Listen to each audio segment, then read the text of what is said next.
Hello friend, welcome back to my blog. চলে এসেছি দিদি আর জামাইবাবুর অ্যানিভার্সারি ব্লগ নিয়ে।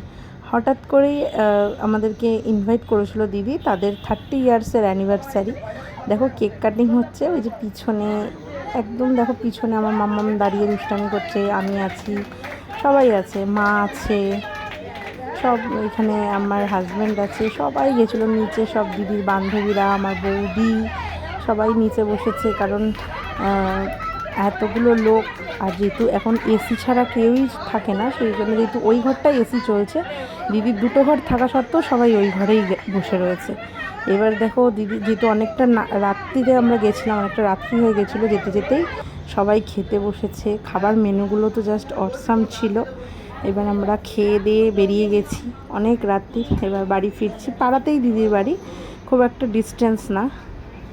এই যে বাড়ি ফিরছি, দেখো সব রাস্তায় ইয়ার্কি করতে করতে। এখনকার মতো গুড নাইট, টাটা।